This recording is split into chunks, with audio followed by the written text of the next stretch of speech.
So user-generated content. The thing with this idea is it allows people to create maps or games, aka total conversions or mods based on a game they like. If one user wants to create a vanilla styled level, that user can raise the standards for whatever reasons really. A lot of the Doom maps that that is made by the community nowadays are generally more tougher and action driven than what you get in Doom 2. Some of them are more realistic in terms of the visuals.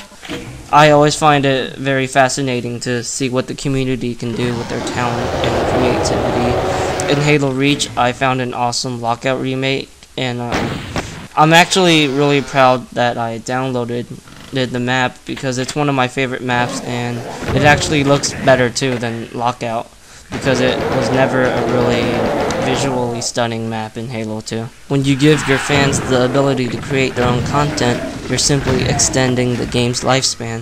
If people are always making content for that game, you'll never run out of custom levels pretty much.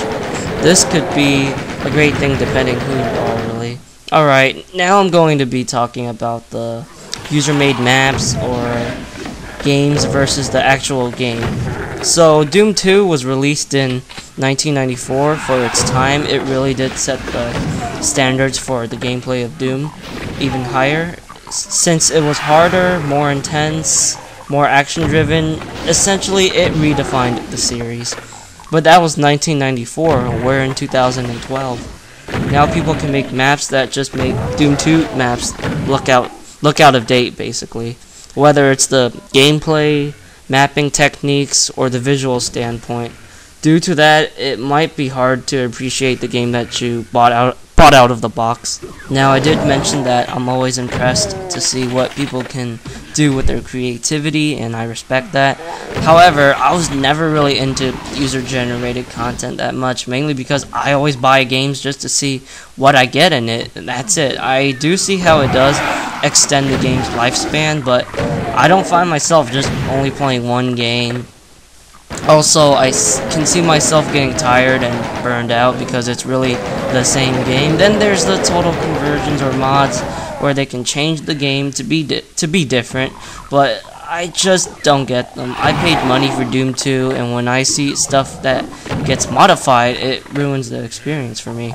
I saw a lot of videos of Brutal Doom, and I just don't really get the appeal other than the mindless gore, but I just think it's too silly for me. I cannot really accept stuff from the community because if a game I buy ends up being really good, I'm going to play that game more because that's how I am when I like a game so much. I'm not one of these guys that just plays it, beats it, and never play it again. I always play my stuff repeatedly if I really enjoyed my first playthrough. Doom 2 is awesome for how it is, and it's my all-time favorite favorite game from id Software, and it's one of those games that makes me feel proud to be in id Software. It still holds up to other mainstream first-person shooters to this day, and some of the maps still holds up well compared to the community-made maps.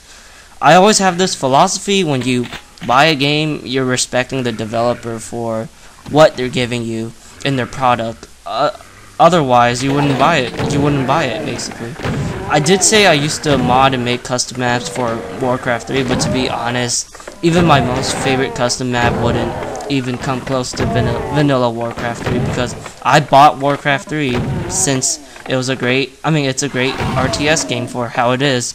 I know some people are probably going to go, but it's free. Yeah, I agree, it's free. But like I said, I spend money to get a good experience out of the box. If I do, I feel more connected to the actual content from the developers rather than their fans. With that said, I'm not against user-generated content in general. It's great to help people get in the industry if you allow them to mod your game or design maps for your game. id Software hired a couple of Doom members back in the day, and to this day they're still working at id. So yeah, I'm not like a straight-up hater or anything, but I definitely enjoy my games more out of the box. So that's it for the commentary, and I just want to see what you guys think about user-generated content in games. I know there are people that they actually buy the actual game just to play a certain map or a certain mod or whatever like that. I really just don't get that. I mean, you're paying money for, I mean, you basically pay money not to respect the developers, but you give them money so you can play what the fans are doing. I just don't understand that. I know there are people that, you know, bought Warcraft 3 just for Dota, but I would never ever do that. Anyways, I'm curious to hear your guys' thoughts. Post them down below.